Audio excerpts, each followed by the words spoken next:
We polled Stretch 180 app users to get the answer. Whether the Supine Wall Straddle or Straddle Waterfall is effective in attaining a side split. The answers we got will surprise you.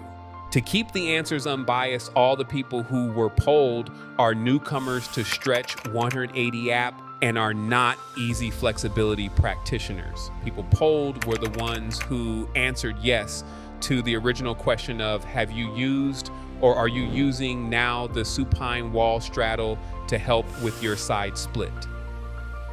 The survey questions that we asked were as follows. If you have used what is called the Supine Wall Straddle or Straddle Waterfall, on average, how long did you hold this position? Under 30 seconds. 0% chose this option. 30 seconds to a minute, 4% chose this option. Minute to 3 minutes, 59% chose this option. Over 3 minutes, 37% chose this option. When trying to master the side split using the supine straddle with feet on the wall, did you try to assist the gravity by either pulling your legs apart with your hands into a wider straddle or using some kind of device such as resistance bands, cables, or ankle weights? Yes, 26% chose this option. No, 74% chose this option. When lying on your back, have you done any type of facilitation to this technique, such as contraction of your agonists, which are your adductors, or your antagonists, which are your horizontal extensors? Yes, 2% chose this option. No, 67% chose this option. Not sure what you mean, 31% chose this option. When you were lying on the back and your legs were straddled to the maximum at first, did you notice your legs slide further apart as you kept laying on your back? Yes, 84% chose this option. No, 7% chose this option. Could not tell, 9% chose this option. If your legs did slide apart, how far apart did they slide? Very little, 32% chose this option. Moderate amount, 26% chose this option. Significant amount, 9% chose this option. Don't recall exactly, 30% chose this option. Do you feel like lying on your back and stretching your legs to each side with a system of gravity is an important technique to achieve a side split based on your observation? Yes, 19% chose this option. No, 45% chose this option. I cannot tell, 36% chose this option. The reason that we decided to do this poll is because we've been asked by people about the effectiveness of the supine wall straddle when it comes to getting a side split. Since this technique is not used in EasyFlexibility system because EasyFlexibility system does not rely on relaxed stretches. Instead, it relies on Zaichik Stretching Techniques, which is targeting leverage-based movement stretches. We decided to poll a group of people who use the Stretch 180 app and not EasyFlexibility customers to avoid any bias or conflict of interest. We have asked a small group of questions to see if anyone found this technique useful in the split training, as well as to find out how this technique is commonly used by people outside of EasyFlexibility system. But before we go any further and tell you about the results, let's find out what the wall assisted straddle actually is. The name of the exercise itself provides a clue to its execution. Supine refers to lying on the back, wall assisted indicates the use of a wall as support, and straddle describes the position of the legs spread wide apart. A supine wall assisted straddle is based on a premise that when you lie on your back with your legs apart, eventually gravity will do the work and the legs will be pulled down into a split. The pros of a wall-assisted straddle, wall straddle, or straddle waterfall. This is theoretical, and this technique has pros and cons for the mastery of the side split. Let's take a look at the pros and cons of this technique. The pro is that you don't have to really put in a lot of effort. You can lie on your back and let the gravity pull the legs apart. You don't have to sweat, you don't have to warm up, you don't have to care about the technique. At least this is how it works in theory. Depending on your nervous system and the health and strength of your muscles and tendons, as well as your lower back, you can remain in this position for a fairly long amount of time, maybe read a book.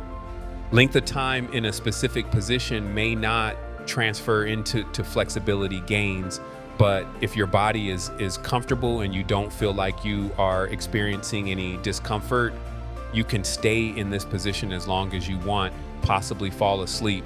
Another pro is that the legs are supported. In theory, if there's no effort, The wall supports the legs and you don't have to contract muscles. And this can theoretically be an easy way to get a split technique. The cons of wall assisted straddle, wall straddle, or straddle waterfall. There are some cons to this technique as well. The con number one is most people who try this technique have a tendency for the hips to turn. And more often than not, muscles of the hips have to be used to turn the leg back and keep them in a specific position. So for most people, this technique is not going to be completely effortless. For some people, it will be effortless. The other con is resistance. If gravity indeed begins to pull the legs apart, the stretch reflex will kick in and there will be resistance. The body will not want to allow your legs to stretch further into the side split, and this is true for any relaxed stretch. The other con is that multiple muscles get stretched at the same time on both legs. If someone has imbalance between the legs or tension in one of the muscles, this could force other muscles to contract and protect. In case of tension and in case of leg imbalances, this could cause one leg to move more than the other, placing strain on the lower back. It may be a problem. It may not be, depending on what kind of condition your lower back is in. For additional considerations, remember that even if you are one of those people who benefit from this stretch, you still have to do strength exercises and movement exercises to add awareness of the body, to accept the side split position in a new range, and to build the strength in a new range to be able to maintain the split. And thus you might relax here, but you are still going to need to do very specific movement and strength exercises to support your flexibility.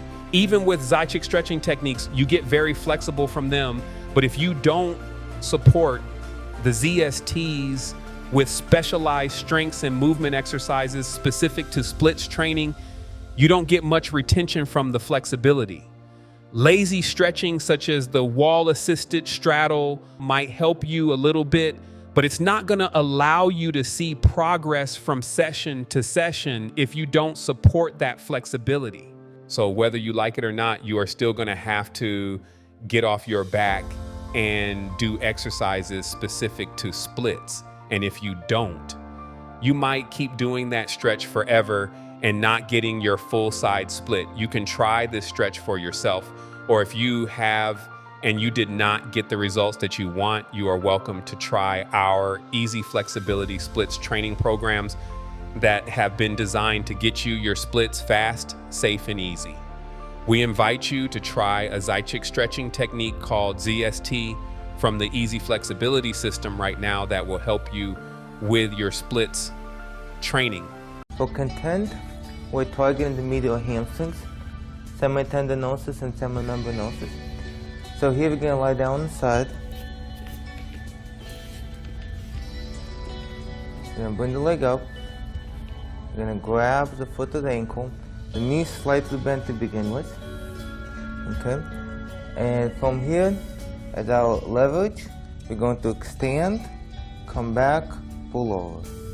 Extend, come back, pull over. Lying down on the side. Make sure to stabilize yourself so you can stay on the side. Lifting the leg up, getting a hold of the foot of the ankle. Extend your leg straight, come back, pull over. Extend, come back, pull over. Switching sides. Getting hold of the foot of the ankle and leverage and target. And leverage and target. Good, switching sides. And leg up. And leverage and target. Leverage and target. Good. And let's switch sides.